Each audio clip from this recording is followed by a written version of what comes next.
यमुनानगर में रोडवेज की बदहाल व्यवस्था को लेकर छात्रों का गुस्सा आखिरकार सड़क पर फूट ही पड़ा। बसों की कमी और टाइम टेबल में बदलाव से परेशान सैकड़ों छात्रों ने हरियाणा रोडवेज की बसों के पहिए रोक दिए। मामला डारपुर शेरपुर रोड पर लेदी चौक के पास का है, जहां छात्रों ने बसों को रोककर रोडवेज विभाग के खिलाफ जमकर नारेबाजी की। दरअसल घाट क्षेत्र के गांव से बड़ी संख्या में छात्र रोजाना यमुनानगर और जगाधरी के स्कूल कॉलेजों में पढ़ने के लिए आते हैं। छात्रों का आरोप है कि पहले से ही बसों की कमी के कारण उन्हें भारी परेशानी उठानी पड़ रही है। ऊपर से टाइम टेबल में बदलाव और कुछ बसों को हटाए जाने से उनकी मुश्किलें और बढ़ गई हैं। छात्रों का कहना है कि समय पर बस नहीं मिलने के कारण उन्हें स्कूल और कॉलेज में जाने में काफ़ी दिक्कतें आ रही हैं। इसी परेशानी से नाराज होकर आज सैकड़ों छात्र सड़क पर उतर आए और रोडवेज बसों को रोक दिया।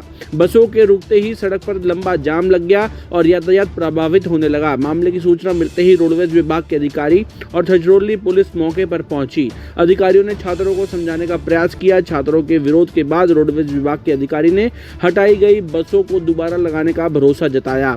अब सवाल ये है कि क्या सिर्फ आश्वासन से छात्रों की परेशानी दूर होगी या घाट क्षेत्र के छात्रों को रोजाना पर्याप्त बसें मिलेंगी या फिर उन्हें अपनी मांगों के लिए दोबारा सड़क पर उतरना पड़ेगा।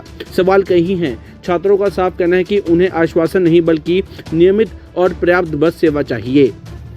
ये हमने बसों के चक्कर में रोड जाम किया है। ये डारपुर से आने वाला यमुनानगर तक जाने वाला रोड है।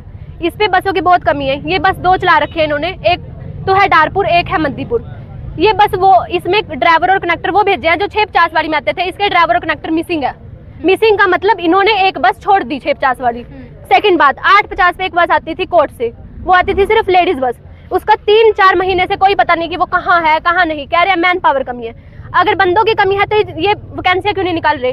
क्या हम इनको वैकेंसी निकाल के देंगे या हम इनको ऐसे ही लग जाए, ऐसे इनकी बस चलाने लग जाए उठा के? बसें तो बहुत पड़ी होंगी क्योंकि मैन पावर की कमी है इनके पास तो सिर्फ। सेकंड बात, अब यहाँ पे आके कहते हैं ऐसा धरना धरने से कुछ नहीं होगा, हाथ हिला के चले गए। इनको हमारी बातों का सॉल्यूशन देना चाहिए था, ना कि ये उल्टा जवाब देना चाहिए था। थर्ड बात, जब हम यहाँ पे खड़े हैं तो किसी मजबूरी को लेके खड़े होंगे। अगर हमारी डीएमसी हमें साल भर घर बैठकर मिल जाती तो क्या हम बस में ट्रैवल करते? नहीं, बस में ट्रैवल तब कर रहे हैं क्योंकि हमें पढ़ना है। सरकार कहती है बिना पढ़े जॉब नहीं देंगे। अगर बिना पढ़े जॉब दे दे क्यों हम धक्के खाएंगे? और फिर वही सरकार हमें इनडायरेक्टली पढ़ने से रोक रही है। ये कहते हैं कि तुम जनता को परेशान कर रहे हो, हम जनता को परेशान कर रहे हैं या गवर्नमेंट जनता को परेशान कर रही है? जी ऑफिशियली एक आप ये लगा लो, एक लेक्चर पूरा दिन खराब चला गया हमारा, पूरा दिन। कितने बच्चे यहाँ से जाते होंगे अंदाजा कुछ? अंदाजा कितने बच्चे यहाँ से? कम से कम बहुत बच्चे जा रहे सर, आप अंदाजा नहीं लगा। बसें तो बहुत कम है। तो अभी क्या आश्वासन? और सर जैसे 1 घंटे की हमारी क्लास होती है, अगर हमें वापस आना हो कोई बस नहीं, हम सिर्फ 7 घंटे बात करेंगे, शाम को 5 बजे आएंगे, उसका भी पता नहीं क्या आएगी या नहीं आएगी। रोड जाम इसलिए कराया जी, ठीक है जी। बस का पहला टाइमिंग था 650, वो बंद कर दी। उससे बाद 650 के बाद 7:30 बजे दूसरी बस लगाई, ठीक है जी। यह बस करीब 650 से बस थी या 7:30 बजे कर दी, ठीक है जी। पहला टाइम मिस हो गया, ठीक है जी। दूसरी बात जी, प्रशासन की बहुत कड़ी ठीक है जी।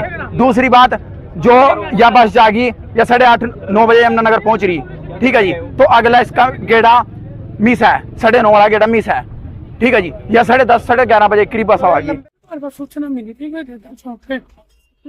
कि स्कूल के लड़के लड़कियों ने बसें रोकते, सरकारी थोड़ी जाम की स्थिति बन गई है।